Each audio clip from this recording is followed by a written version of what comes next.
Today's episode of This Week in Startups is brought to you by Moo, an online print and design company that helps you stand out and make a lasting first impression. Stand out like an IPO-bound idea at a hackathon with premium business cards from Moo.com.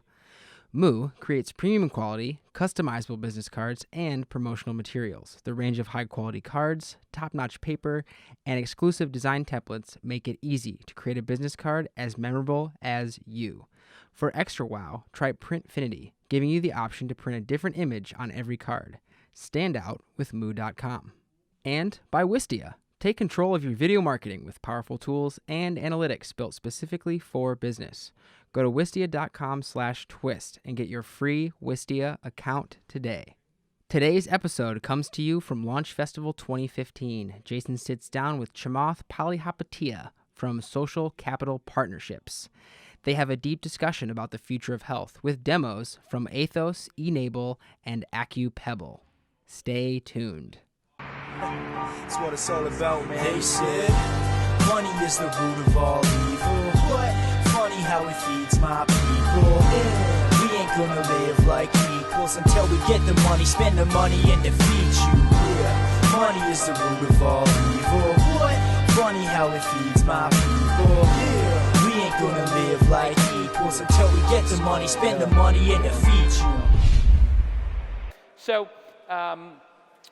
we like to talk about the future of the world here at the event, right? So you're going to see companies launch, and you're also going to see some companies featured in these future of panels. We did the future of food yesterday.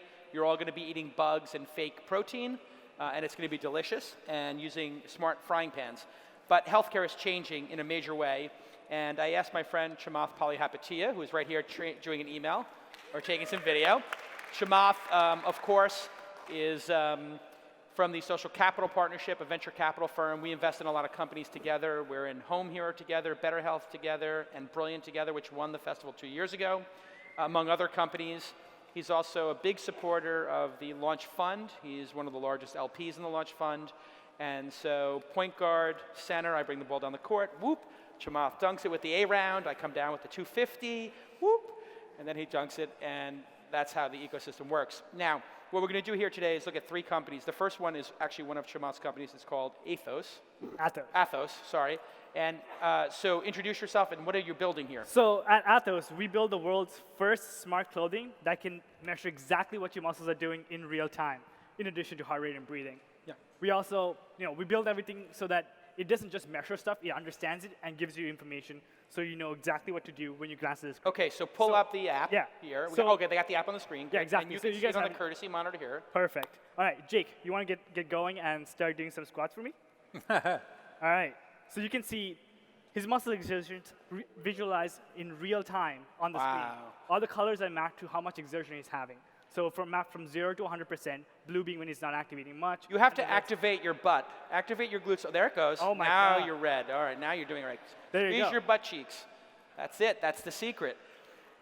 Yeah, so literally, you can see him flexing his butt cheeks. Exactly. So when they're red like that. It's picking up your muscle activations using a science called electromyography. Hold on a second.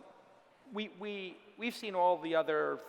I've never seen this technology before. You have to slow down for a second to tell me what exactly is happening when he wears these pants that you know how active his muscle is? Jake, lift up the shorts so that you can show people that you're just wearing it. There it goes. So what's in here that's letting you know what percentage of his muscle is activated? Yeah, so there's three components to it, system. There are these sensors that are redesigned. Yep, that there they are. There you go. Perfect. Yeah, that pick up exactly what's going on with those muscles at that location using a science called electromyography. Okay, so these sensors are located on the quads, on the hammies, exactly. right in your glutes. Exactly. Beautiful. Oh, right, there it is. So this is, when his butt cheeks turn red. These ones measure it. These ones are activated. Yeah, exactly. What is this? So it's a special polymer we developed that can actually pair with your body just like a medical electrode, the sticky, nasty ones, except these ones can be washed. Okay. Use over and over again. So this is something that like an NBA player could wear when they're running down the court as well, and a coach or a trainer could see what muscles they're exerting? Exactly. So before, all the science was reserved to a lab, where you had to be wired up to a big $16,000 machine you rolled around. Now you can do what you're doing, like working out or playing a sport, and actually get the same information that's validated for 60 years. You know what's interesting? You own part of the Warriors. Yeah. You could put this on David Lee. Yeah, or we're Steph actually Curry. we're going to start with the D League team and kind of work with them. But the reason I got interested in this is if you think about the range of people that want to exercise, on the one end it's professional athletes, but on the other end it's just people like us that want to be stronger, or you're recovering from an injury, or you're a mom and you just had a baby and you want to. All of these things come to the same conclusion, which is how do you train effectively? Right. And right now we're all working blind. You go to the gym and it's like, oh, it feels good, and then you stop. Oh, and then sometimes you feel like you're cheating and then you stop. Or sometimes you just feel like stopping and then you stop. Right. And this is just about if you can be more efficient by understanding exactly what's happening in your body. Now all of a sudden you get to a much better conclusion quicker. And then the things you can do with this are incredible. So these guys have already collected listen to this, more data about the human body than has been collected before in terms of like muscle activation. And so you can predict injuries, you can prevent injuries, you can rehabilitate injuries, you can train your body better, all because you can actually for the first time measure it out of a lab. And so you go to the gym, pop up a pair of shorts. With women, it's going to be capris and a shirt, and then you just go and work out. Okay, so this is going to cost what, like $1,000 or $500? This looks extremely expensive. Actually, it's only $99 for any piece of clothing and $199 for the piece of hardware. So and you have to buy only one of these, and any piece of clothing works with it. So this is the brains. Exactly. And so the base unit $200, a piece of clothing is $100. Yeah, just like anything you buy. And the clothing will last for a year or 2 or 3. Yeah, exactly. And you can get many different. Exactly. Drop different it in the colors, wash and different styles. hand wash it and put it back on and get back to work. And so you'll have tops as well. Yes. So then I have to buy an extra top, and Yeah. then I just switch the control unit. Exactly. Or I buy an extra one. Yes. If you have 2 units, you can measure both of the body parts simultaneously. Wow. If you want one, you just pop it up and pop it in the other. So these guys basically, when we were focusing on building this first version, the biggest constraint I said to them is you cannot launch this on Kickstarter. And the reason is because Kickstarter and Indiegogo is like crack. Because you get a bunch of free distribution. All that demand, it's not clear that it's real demand. And so I said to them, figure out whether you can really market this to people that actually want the product in and of itself, not just because they're hunting and pecking and want to be kind and donate money. Right. And so these guys in like 6 months have raised more money than all but like 0.02% of all Kickstarter campaigns on their own, their own domain by themselves. So you did what, like a tilt campaign on your own, or you built your own No, software? Built everything from ourselves. Yeah. Oh, really? Yeah. And how many units have you sold in advance? Thousands of units. For what amount of money? Usual order is about $400. Everybody wants a shirt and a short and a So coat. you've sold. A little under $2 million, and they're shipping in the next 2 weeks. Wow. And then nobody really knows about this product yet. You've been pretty Well, stealthy. that's not true. See, the thing is, like, the people that want to work out know about it. And so the way that we thought about this is just get it into the hands of people that actually want to use it. They'll be the best source of marketing. They'll be the best word of mouth. They'll review the product, and your friends will do it, and then it'll go from there. Yeah, working from the top of the pyramid onwards, the people who are really passionate and are already engaged in the conversation. How did you find this company? So I was actually back at my school where we went to school, University of Waterloo, to work on some other projects with the school. And the dean said, hey, listen, before you go, there's a 4th-year design symposium. And so I was walking around, much like your other building, looking at different projects, and I stumbled into DJ and our third co-founder, Chris, and DJ was about to go to Apple. Chris was about to go to a semiconductor firm. And I was like, and I saw this project, I'm like, guys, this is insane. So I went back and I asked Lisa, my EA at the time, I said, fly them in business class, they'll freak out. Yeah. And so we flew them in, and worked. they were like, they came in, and we were like, you got to quit your job, don't go to Apple. Let's go build this together. And 2 years later, here's where we are. So how were the warm nuts in the business class? Good, the warm nuts? The warm nuts. You didn't get the warm. Oh, that's first class. It's Air Canada. We don't have Air nuts Canada. in No, Air no, Canada. it's okay. This is amazing. So this product will be out shortly. Amazing job. Let's hear it for DJ. DJ and Athos. Yes. Athos. Got it. Okay. Thank you.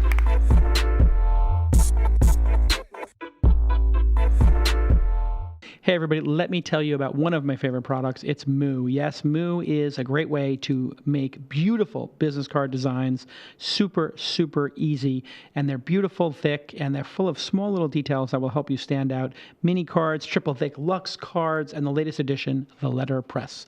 It's a full line of business stationery and promotional material that you're going to love. Tons of variety, and all the products will help you break through, start conversations, and look brilliant. Printfinity gives you the ability to print a different image on text on every card, which is really clever. You can do different things with different cards, and it turns ordinary into epic. Yes, exclusive only to Moo, where you can get this variety of cards from one order. And the design is really easy to do from an extensive group of templates that are provided at no additional charge. That's right, you don't have to pay a designer a bucket-load of money to have incredibly well-designed cards anymore. And you can also upload your own masterpiece, of course, if you insist. And the stock is rich, thick, and lovely. You can really feel the difference, you know, when you are touching a Moo car. So go ahead and visit moo.com for more details. It is a great company, and I've been using their products for literally a decade. I mean, back to the Weblogs Inc. days, we would give bloggers Moo cards because they loved them so much. It's a great reward for all of your constituents to get them those business cards. It makes people feel proud, and you want people feeling proud about your company and your mission. So go ahead and go visit moo.com and thank @Moo on Twitter, and follow them on Twitter and thank them for their awesome support of This Week in Startups. Okay, let's get back to the program. Now, what have we here? This is Luke Skywalker's new hand. Fair enough. This is a 3D printed prosthetic hand made by volunteers from our organization, Enabling the Future. It's assembled from 3D printed plastic and a few miscellaneous parts like fishing line. And when you bend your wrist, it makes a fist. And we're giving these away for free to children born missing fingers or hands or forearms. Wow. Can we see this video? Because we have a video. That she actually got to grab stuff with it, and when we handed the hand to her, she was like gleaming with joy. I couldn't help but smile, and it was an awesome experience. I cried a little. I did. Because I felt like that. I know. It touched my heartstrings. Thank you. I love it. It's the best thing I've ever saw in my life. The best thing I've ever had in my life, actually. She says, it's the best thing I've ever saw in my life. It's the best thing I ever had in my life. Wow. Now, Let's see this. yeah, this has existed before, prosthetic hands, but never printed on 3D printers by volunteers. That's right. How much do those big companies, the medical device companies, charge for something like this? You know, these days, the closest commercial medical equivalent would cost $10,000, $5,000 to $10,000. You can get fancy myoelectric devices for tens or even $100,000, but these aren't that. Yeah. But the kids love these because increasingly they come in superhero colors and they make the kids feel like superheroes. How did you decide that you wanted to do this? I saw a video a couple of years ago, less than 2 years ago, in which a South African carpenter who'd cut fingers off his hand by accident reported that he and a puppet maker in Washington State had designed an inexpensive 3D printed hand, Right. and they were putting the design on the internet. And that plugged into a scheme I had, which is I imagined that there could be a global community of volunteers mass customizing assistive technologies for people all over the world. And as far as you know, how common is the issue of this specific sort of lack of digits versus maybe at the wrist or at some other point in the arm? Yeah, I wish I had a really good number for that. The number I'm pretty confident of is 1 in 2,000 children are born with some kind of an upper limb abnormality. Wow. If you figure that it could be anywhere, you can do the numbers. Right. But then, of course, there are millions more every year who suffer amputations through trauma or human-caused disaster. Right. And nothing like this is available right now. So end to end, what do you think is the cheapest you can get this done for? Well, remember, we're giving them away for free. I don't know how to make it cheaper than that, but in fact, Well, the what does For it you to actually produce, cost? Yeah. because you the have to fund material it somehow. cost is on the order of $30. $30. And in terms of time and hours from the person that's running the 3D printer, all that stuff, when you add it all in. Sure, well, it's 20 hours of print time, but you can work on other things, including assembling on the other hand, which takes about 3 or 4 hours. But we have Boy Scout troops doing the assembly right now. We have, as you could see in this video, we have high school kids who are picking this up as a service project. Right. This is absolutely phenomenal. And the first hand went out when? And how many months or years has it been since the first hand? This whole story is less than 2 years old. So where will and it be? we've put out about 1,000 hands so far. 1,000? Yes. And it's all volunteers. It is all with volunteers. 3D printers. Because you know what? These people with the 3D printers, honestly, I found them really annoying until this point in time. Because all they were doing was printing like Star Wars characters or like ornaments for their trees. Yeah. But to actually print a hand, to actually do something of value in the world besides a Christmas ornament, they're much less annoying. I like to say we've solved one of the great questions of the 21st century. Honey, why did you buy that printer? So where will this be in 2 more years? If you Well- keep at this pace, in terms of number of hands delivered, and maybe even the technology, because this is I'm sure you can do legs. We're working on legs, we're working on fuller arms, we're working on all sorts of things. Yeah. Where we will be depends on whether we solve the problem that you're all here solving, which is how do we sustain the growth of this organization? Got it. And so this organization is called what? enablingthefuture.org. Can we pull up their website for a second? And I think we have a special link here.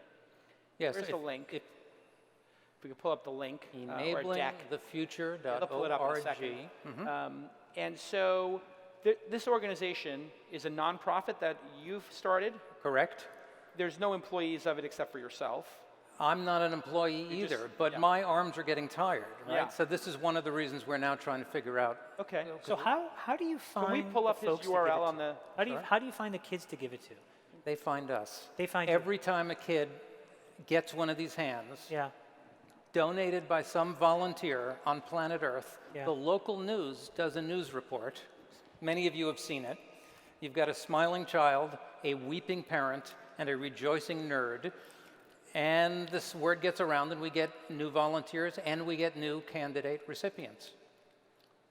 And so do you have a pipeline of kids that are waiting and we just need to find production, or? The number of recipients and the number of volunteers is growing roughly apace, Okay. which is pretty interesting. Yeah. The staffing in order to coordinate all of this is not growing apace because it turns out there's some things volunteers can't or won't or shouldn't do. Right. Got it. Okay, so we are going to pull up your website in a second. This is fantastic. Isn't it amazing? It's great. You wouldn't, I mean, it's like, it's one thing that a startup could create this. Necessity really is the mother of all invention, isn't it? Yeah. I mean, like, if you gave this to most of us, I would have tried to hire a bunch of AI people, a bunch of sensor that's people, and I would have burned $25 million. You'd, for So $30, have solved the problem. I've been there, done that. Amazing. And this time I just said, what the heck, let's do it. Now that's Say heck, or did you say something else? You can say the word. Say it. You can I say it. put up a Google map and I said, if you have a printer, this was my minimally viable product. I put up a Google map and I added a comment to a YouTube video that said, if you have a printer and you want to help, put yourself on this map. If you need a hand, put yourself on this map. That's awesome. And as it filled up, we realized we were onto something. Good for you. Awesome.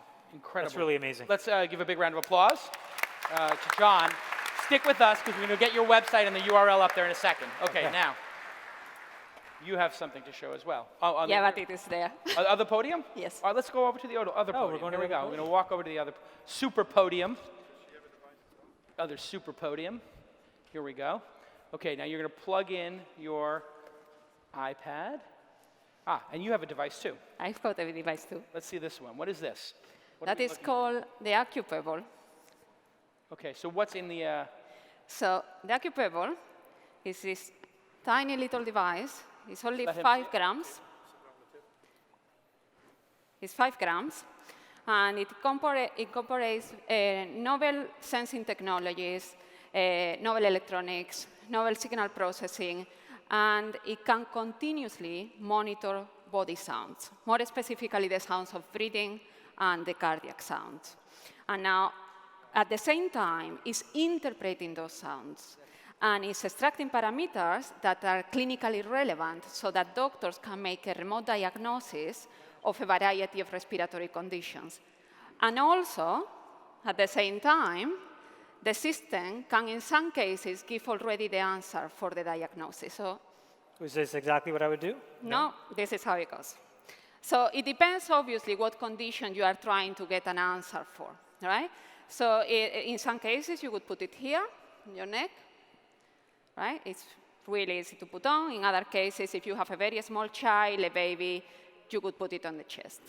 So this is how it will work. So this is working, is, as I said, monitoring my body sounds and interpreting them. And it's very versatile. So imagine that you just want some basic monitoring. So under basic monitoring, you've got, you know, one that gives you the typical things that our system gives you: heart rate, breathing rate, temperature. Then you could have one that is more specialized for breathing. You get your breathing rate. You could obviously get your breathing history. And you could zoom in and out. You could want to know, your doctor might want to listen to your breathing sounds remotely. So your doctor can be getting all this on real time. Is that your breathing right now? No, because I'm talking. So I just to get you a clear signal, I don't put mine. So Can demo. Now, imagine, for example, that you are a new parent, and we all know new parents, you know, you can get quite stressed when you have a neonate and you are in a different place of in the house, and your baby might be sleeping, and every now and then you might want to know, you know, is my baby breathing or not? At least I wanted to know. So obviously, you can have in your phone a smile saying everything goes okay. You want more reassurance. This is my own baby when he was a month old. Esther, how smarter is this at interpreting signals to understand when something is not necessarily correct? So that's the thing. Depending on what you want to use it for example, people for epilepsy, that has got epilepsy. Epilepsy is a condition that affects 1% of the population, 50 million people in the world. And what most people don't know is that these people are under risk of what is called sudden death. Sudden death. Yeah, sudden death is obviously a death. It's tragic, but the most tragic thing is that it is easy to prevent. Why it happens is because normally people are sleeping, they stop breathing, they don't restart, nobody realizes. So this can detect that and warn somebody else in the house so that person can come, stimulate, and save a life. No, right. Doesn't this exist like in hospitals already? And what does it cost in a hospital? Right, so no, it doesn't exist, that's the answer. Let me It give doesn't you... exist even in a hospital? No, because I haven't finished telling you what this does. Yeah. Okay? So that was the basic one that you could argue, okay, I've got other systems that maybe give me the breathing rate and so on, but this is what you don't have. Diagnosis. So... Let's pull up her iPad. Yeah. Okay. I'm sure that many of you have heard about some of these conditions: sleep apnea, COPD. Sleep apnea, 100 million people in the world affected. In the US, 80% of people underdiagnosed. The cost to the economy is $65 to $165 billion. That is the non-diagnosis. Why this doesn't get diagnosed is because there are no resources, because people have to go to hospital and spend one night there, and the incidence is very high. So that cost, what does it cost to go one night? This is for sleep apnea? Yeah, for a sleep apnea. What does sleep apnea cost to diagnose for one night in one of those hospitals? It depends on the place, okay? So Ballpark. you could go like £2,000 in the UK. $2,000? Yes. Minimum. And then Yeah. the other thing, which I think is more proof that what she's doing is great, is sleep apnea is a comorbidity that all of a sudden forks off into all these other horrible things. Diabetics have it, CHF, chronic heart failure patients have it. That cost is enormous. It's even bigger than the $165 billion. Exactly. So that is People don't go to get diagnosed because it's a pain in the ass. That's a problem, but an even bigger problem is that there are no resources. There are so many people affected that people in the UK, even if a doctor suspects, because there are symptoms that someone has got a sleep apnea, it can take up to 3 years to get a referral. 3 years. 3 years. So that cost over $2,000. So you've cut the price in half to $1,000? Much less than that, because you go and put this device at night, as you see. Following day, you got your answer. You got a sleep apnea, yes or no, and the severity. Your doctor wants more reassurance because, some doctors might say, wait a minute, I don't totally believe an automatic system. Well, for the doctor, you can have more information. So the doctor can choose here, what are your signals? This is typical signal of someone having apneas, and he can check. More than that, your doctor can go and view your apnea events, and you have a full list in there, and listen to them. And the same, so a sleep apnea is something that we have tested with patients, and it works much better than any other technology out there. So Esther, I absolutely love this. Let me ask you a very tactical question. Yes. How do you get this in the hands of consumers without a cease and desist from the FDA? How do you do it quickly and cheaply? How do we do that? Well, that is something that we are starting to explore at the moment, actually. How do we do that? Because, you know that if it qualifies as a medical device, we would need to do FDA. 510K. So there are ways around it. I am not sure that we can give the direct answer for diagnosis, because that would be the point in which we would need to go through regulatory approval. We are going to go, by the way, so don't get me wrong, we will do it. But if you want quick consumer device, we'll probably just have to say, okay, I'm giving you information about your breathing sounds. Right. And your sounds stop all this many times a night. So if you are in for consumer, you can extrapolate from there. Right. So wait a second. Or no. This is a major issue we have in the United States. This is the same issue that 23andMe had, if I understand correctly, which is you can build a device like this, give people all the data, but you can't tell them that if you're in this range, it might indicate this. No, in fairness, 23andMe, I think, thumbed their nose a little too much at the FDA. Got it. Which is why they came down on them. I think what she's doing, which is extremely powerful, and there's a whole host of these companies, frankly, need to have a simpler way to get to market that allows consumers to take control of their own bodies. Right. And I mean, it's in many ways like, not to open another can of worms, but we need our version of Roe v. Wade on this type of stuff now. Right. Because it's like we have the ability to understand our bodies, and there are people like her, people like Athos, people like him who can build fantastic devices. And there's a gatekeeper, and while the gatekeeper has the best of intentions, the problem is this will cost millions of dollars without some kind of an end around that allows the average person like us to say, hey, let me just figure out what's going on. And then I'll go to my doctor, and my doctor can help me, and she'll bring me into a much fuller set of tests.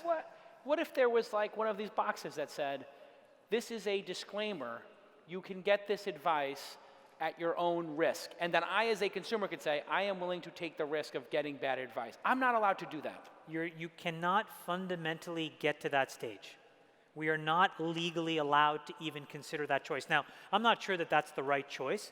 I think really what should be more of is us saying, there's all these great people who can now allow us to get to the answer faster, cheaper, and then prosecute a disease that will otherwise kill us. Like sleep apnea, if left untreated, as a simple example, the comorbidities, you can die. But for $20, $30 sensor, in a day you'll know, and the next day you can see your GP. I mean, that's an amazing... Yeah. What is this all going to cost? This is going to be very, very cheap in the sense that tens of dollars, it depends, because if you can see, one of the nice things about this is the versatility, okay? So it depends on, we can go many different routes. If we were targeting the hospitals, the sensor would be a couple of dollars for the hospitals. I mean, thinking of a disposable sensor, we could make the business out of the software. If we were targeting consumers only, we would be talking of under the $100 mark. If I went to Mexico on vacation, and bought this in Mexico, and loaded the app in Mexico, I could do this. Maybe not Mexico, but Costa Rica. I'm almost thinking like, These healthcare companies should just like make a vacation where you go and you can use the devices you can't use in America. There are these companies here in San Francisco that are doing just that. They're basically having controlled populations of people. Costa Rica tends to be the best country for this. And you can go and you can do this stuff. Yeah. It's sad that we are getting to that place. Or I could get an IP address from my VPN of Costa Rica, and when I load the app, I could literally pretend I'm in Costa Rica to use this incredible technology. Something. Where are you from? Spain. You're from So Spain. I'm not Costa Rican, And in Spain, where did this project come out of in Spain? Are you from No, actually, incubator? I'm Spanish, but I come from the UK. So basically, Okay. I've been living in the UK for 12 years. So the story of this is actually an interesting one. So basically, like 9 years ago, I was approached by the medical director of the National Society for Epilepsy in the UK, who dropped me a very cryptic email saying, I need your help. And then he explained to me how many of his patients, well, a significant number every year, died of sudden death. And as I said, it's tragic and also affects very young people. It's normally people in their 20s. Yeah. Right? So that's the problem. And he said, could you make for me something that can detect apnea, cessation of breathing, but it has to be small, it has to be accurate, it cannot have false alarms, it has to be easy to put on because some people with epilepsy have got learning disabilities. And then it became a massive challenge and a massive research project. And here we are, then we discovered that it was Awesome. good for Well me. done. Congratulations. Thank Good you. for you. Okay, thank you so much. Let's hear it for Dr. Esther. Very well done.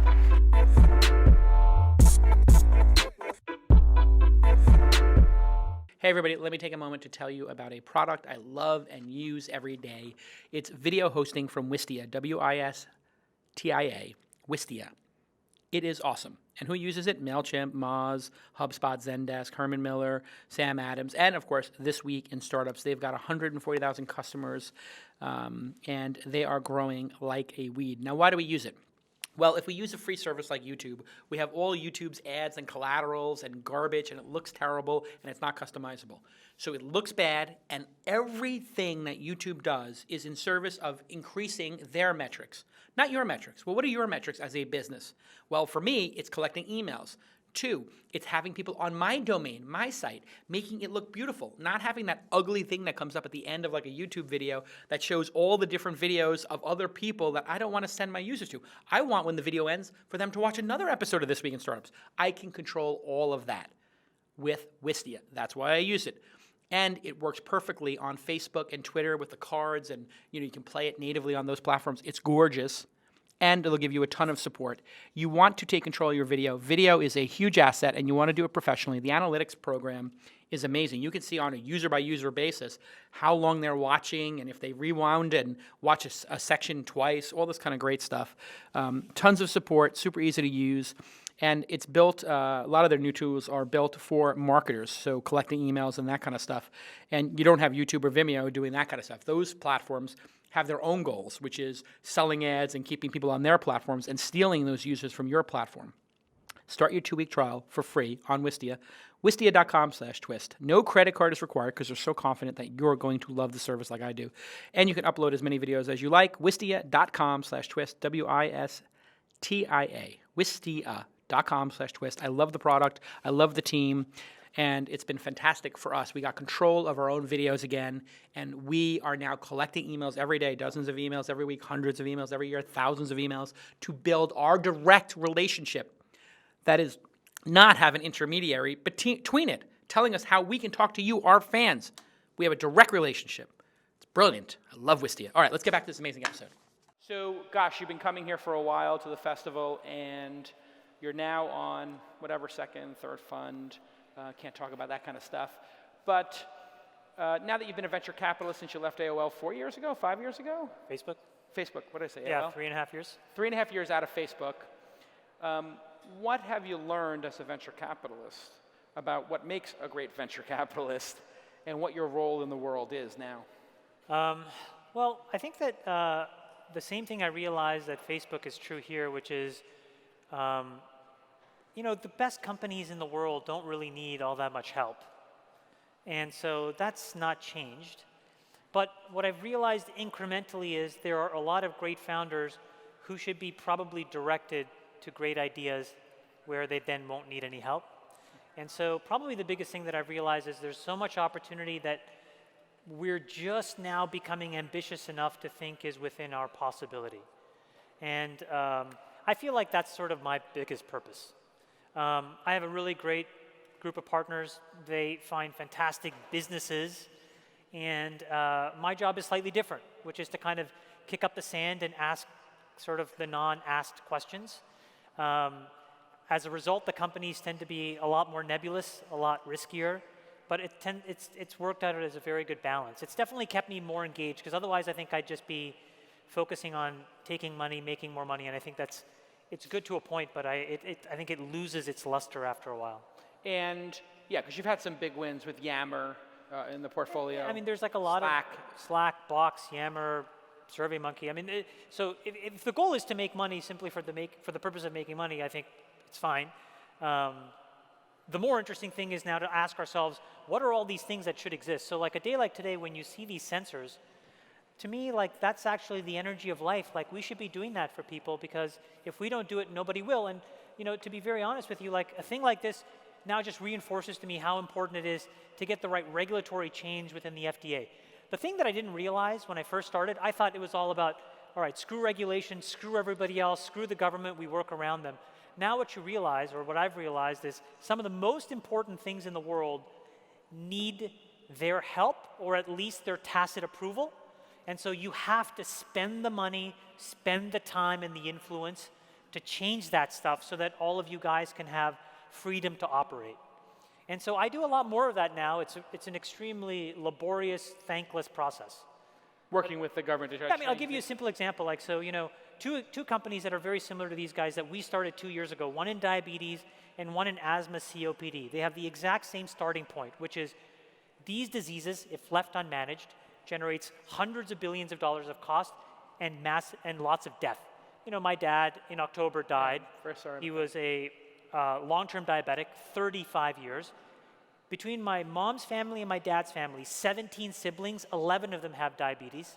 Oh my God. And as a result, then half of them develop chronic heart failure. And so you see how it ravages families. And so I thought, oh, this is the best thing in the world that I should do, is to start something in this space and go, and it almost went out of business 3 times. We launch a product, it's working, consumers use it, I get a cease and desist from the FDA. Pull the product off the market. Iterate, change it, re-release it, more usage, cease and desist from the FDA. We did that 3 and 4 times. Now, because we have a balance sheet to fund this stuff, that's okay. But you can't take a product like that out and have roll-off and anybody else look at that credibly. Because when they do their diligence, they're like, wait a minute, you're subject to these governances by these people that we don't understand, forget it. So we need to change those rules. The asthma company is in the same situation. So now, it's taken us 3 years, both are finally FDA approved, and it's amazing the value that they're creating. The problem is there should be 50 of those companies that exist. And there isn't. There's only 3 or 4 or 5. So we have to do that work now. We have to figure out how to organize ourselves and change those rules. And it seems like Washington is becoming more and more similar or familiar to Silicon Valley. You said famously a couple years ago, like, hey, this is the center of gravity. It seems like, you know, you got Megan Smith as the CTO. You got DJ Patel is the chief scientist.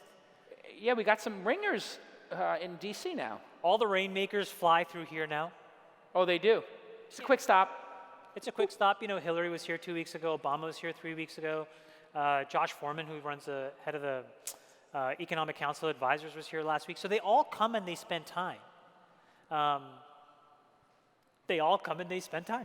And now we have their ear, and things move a little bit faster. No, nothing has changed. Literally nothing's changed? Well, I think we have a seat at the table. I think the thing is, like, it's going to take us a couple more years for us to really influence them to truly understand what matters. Here's what's interesting. The interesting thing is the things that matter to us are actually the things that could probably get done the quickest, because as fractious as it is amongst Democrats and Republicans, both sides would really not care to oppose any of it. And so if someone actually proposed it, you could probably get bipartisan support and pass something. So simple example, what if we could create a pathway so that young startups like this could launch under this categorization of like, self-examination. Experimental. Experimental. I, as a consumer, have the right to control my body. I'm allowed to buy this sensor. I'm allowed to understand what's happening. And I'm not going to act on it because I'm going to go to my doctor afterwards. But give me the opportunity to figure out what's happening. That's, in my opinion, an extremely reasonable place to be. Mm-hmm. And you'd see 1,000 flowers bloom. You'd see 15 versions of what Esther's doing. And when they do it, they would have to somehow come up with a disclaimer system, much like buying stocks for the public. They have all these things. It's like at some point we realized that those things are okay. Yeah. At some point you could have said only 30-year-olds should drive a car, but now we've decided all the way down to 16 years old. Right. Marijuana legalization. We've empowered people to make decisions because we realize people are generally inherently good, mature, rational human beings. And so we just need to extend that courtesy now to other areas that allow us to thrive. Are you going to invest in any cannabis-related businesses? Are you looking at them? Because now it's starting to come up on the radar. No. Why not? I just don't think that's where we should be spending our time. Look, like in healthcare. Well, what about pain medication? And it's a pretty serious thing. No, look, the way that we think about the world in like healthcare as an example, it's two buckets. Bucket number one is there's a ton of really bad stuff that's happening that need help. People with cancer, people with chronic heart failure, diabetes, asthma, COPD, obesity. We have to find ways to help them. And the way to help them is not actually by building services for them. It's actually by building services for the insurance companies and the hospitals, because people unfortunately do not demonstrate a desire to take control of those issues and diseases when they have them. So you have to work with the folks that are providing the quality of care to make it cheaper, faster, better. That's the first category. Then the second category are simple sensors that allow you to really get insight into your body. I just really believe that's a huge thing. So our first toe in the water was Athos around the By the way, physiology. How many people here would be interested in buying a product like Athos and using it when they work out? Raise your hand.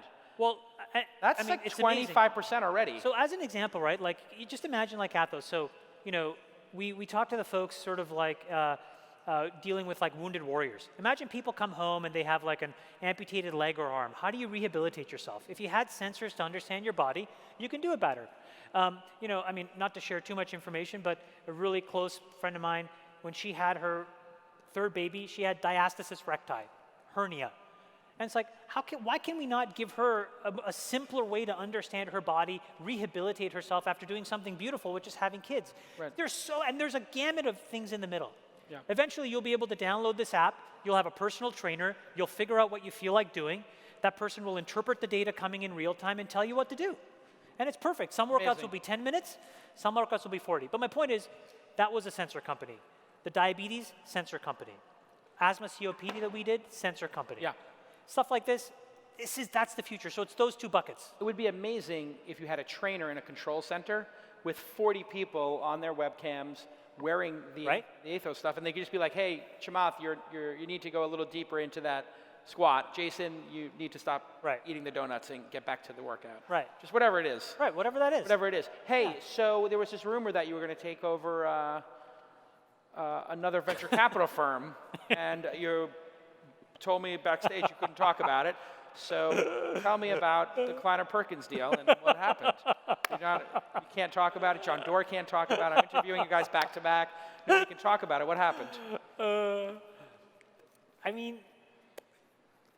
He's a really amazing guy.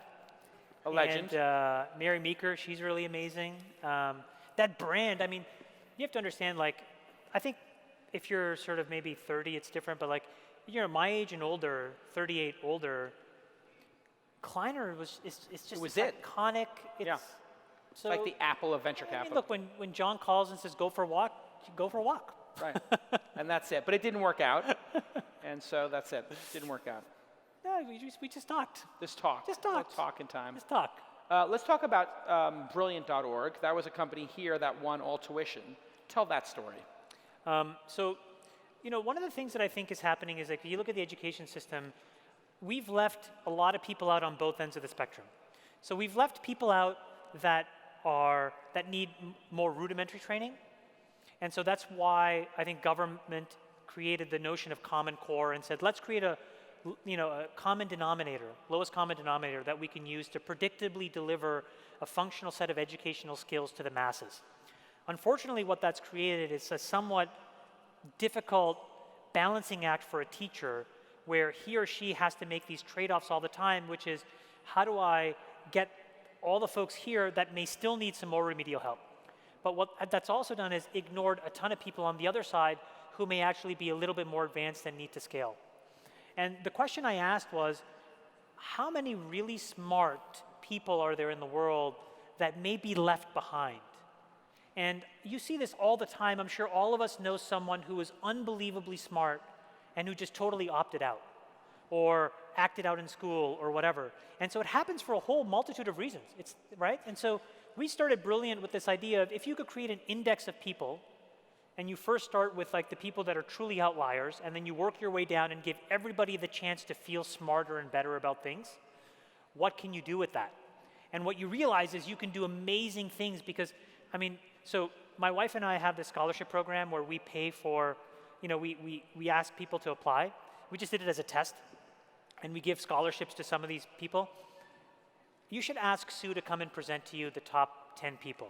The girl that won the scholarship, or that's going to win the scholarship, she's a 17-year-old girl from Juarez, Mexico. This is the most dangerous city in the world. Juarez, Mexico. Juarez, Mexico. Okay. She cannot go to any college. She cannot basically leave her geographic small area. This young girl has organized a way to teach hundreds of other kids in her neighborhood mathematics and science.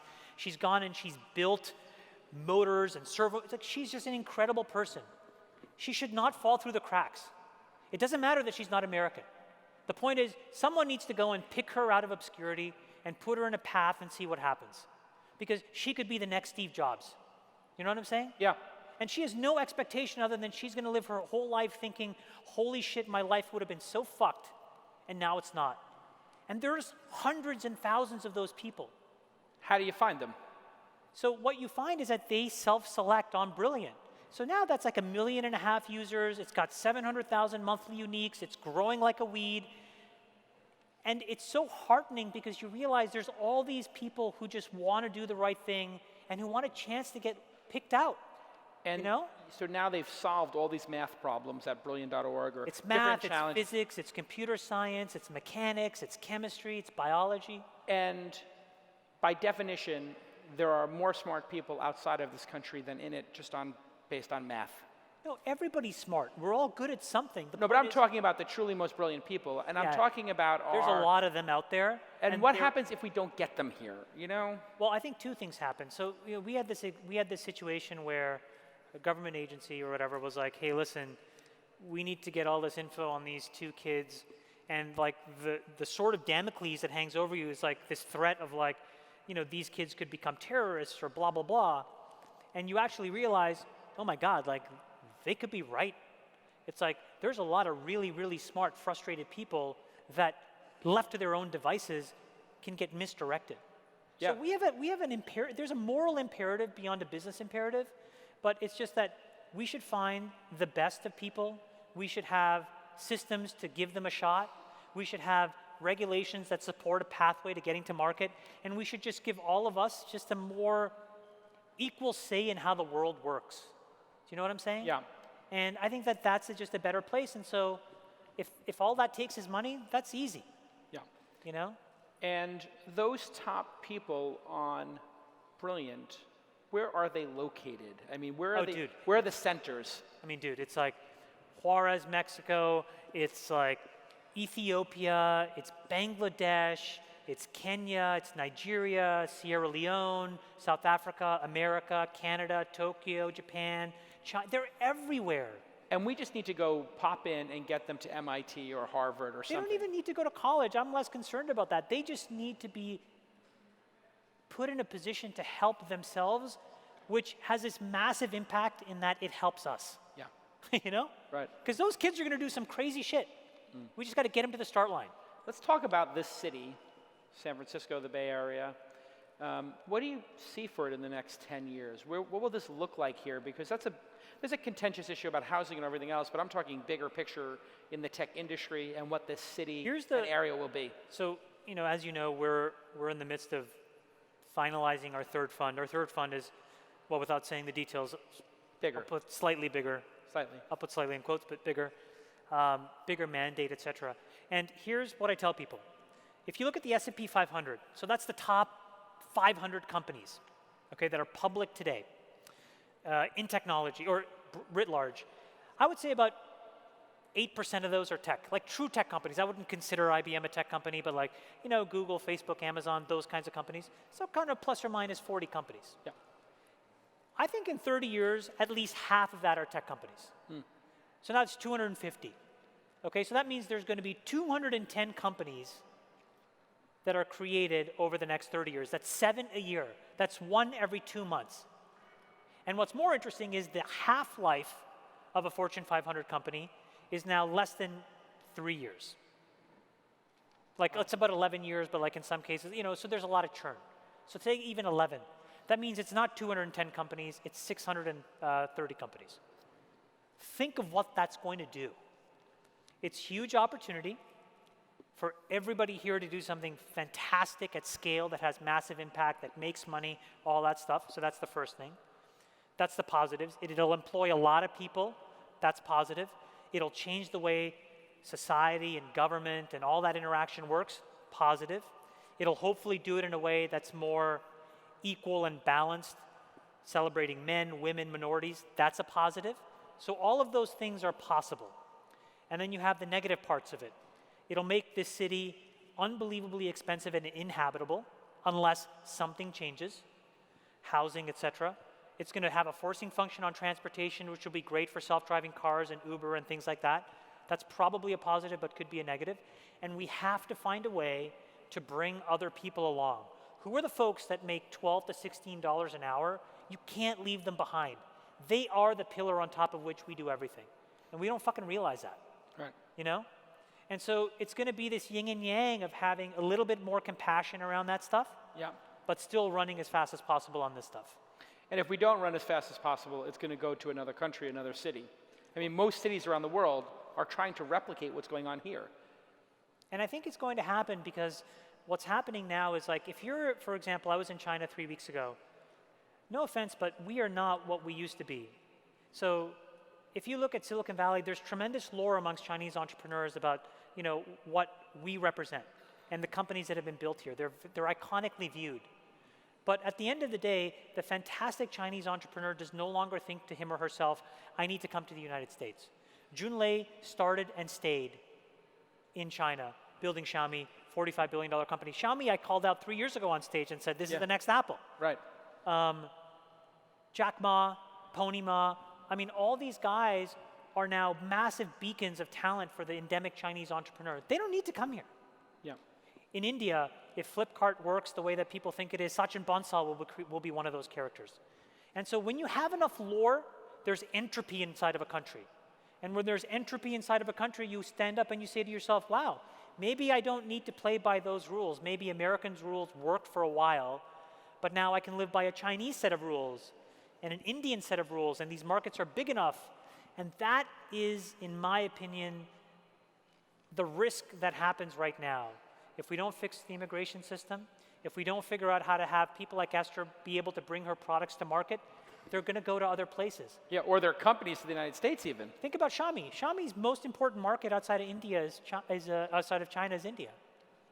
I mean, that sucks for us. Why don't we get to see all that innovation now? Yeah. So in many ways, we are at risk of becoming laggards if we're not careful. And people are going to leapfrog entire technology stacks and go to the next obvious thing, and they're going to do it in other markets. And so I just think it just speaks to the fact that we have to be really sensitive to this idea that we have to find people from all over the world. We have to give them the incentives to come here first. This is the best country in the world. It's the most opportunity in the world. People are the most open-minded and perceptive. But if we don't keep iterating on our own model, we're going to end up like MySpace and there'll be a Facebook. Do you know what I'm saying? Yeah, that's not a pretty place to be. That's not a very good place to be.